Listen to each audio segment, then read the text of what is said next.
Keputusan majelis hakim yang mulia akan teramat besar dampaknya bagi keluarga saya, terutama bagi anak-anak saya yang masih di bawah umur dan masih sangat membutuhkan peran saya sebagai ayah mereka.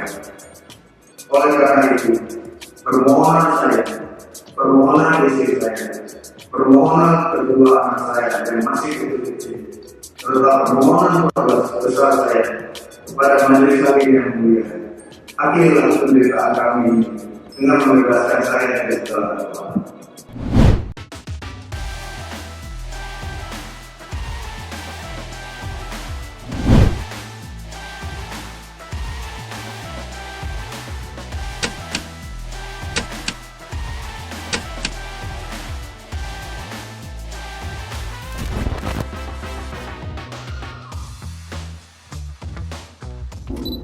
Nah, ini pasti menyentuh perhatian publik dan pasti akan diberikan respon. Hal-hal yang menarik emosi, ya, terutama yang menarik emosi, itu akan menghasilkan concern publik yang luar biasa gitu.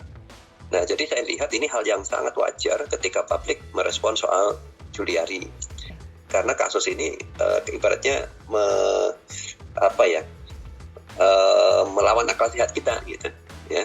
Pertama dari sisi perilaku dari KPK-nya sendiri kan ya, dari yang mendiskon ya, yang berbeda dengan ucapan awalnya. Kemudian yang kedua ada seperti upaya untuk melindungi kan gitu ya, ada melindungi. Jadi netizen akhirnya nggak ada lagi yang bisa berharap kepada siapa gitu. KPK sekarang itu sudah habis kepercayaannya ya, publik, netizen atau masyarakat yang mereka merasa harus berjuang sendiri jadinya. Salah satu kekuatan yang dimiliki oleh masyarakat adalah ya suara mereka. Ada istilahnya itu ada demokrasi ya. Demokrasi itu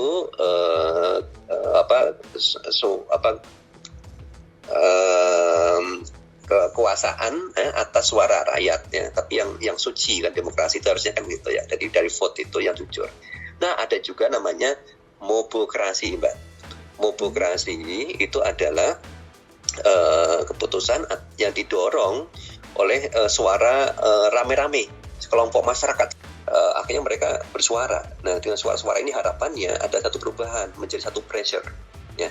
Dari DPR sudah nggak bisa diharapkan ya, dari atasnya misalnya itu dari mungkin di atasnya KPK siapa, mungkin presiden juga nggak bisa diharapkan, dari manapun juga nggak bisa diharapkan kan untuk menegakkan keadilan ini. Makanya ya salah satu tinggal yang terakhir itu adalah ya suara netizen ini mudah-mudahan menjadi pressure gitu.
Inilah ironi politik kita. Banyak kejadian kasus korupsi di negara ini, tapi mereka tidak dihukum saat pemilu.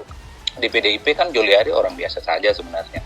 Artinya kalau korupsi terjadi pada bukan orang penting di partai dan yang korupsi juga tidak banyak, saya kira tendangan dan hukuman publik terhadap partai yang bersangkutan itu terlampau kencang. Kalau bicara tentang pemilu dengan kasus korupsi, itu dua hal berbeda. Kasus korupsi dianggap murni kasus korupsi, pelakunya dibully, partai yang bersangkutan juga dibully, tapi sifatnya sesaat. Pemilu urusan lain. Kalau partai yang banyak kadernya korup itu datang membawa bantuan konkret, gitu ya, sembako, kerudung, aspal jalan yang diinginkan oleh publik, maka kasus-kasus besar yang dilakukan oleh partai yang bersangkutan dilupakan.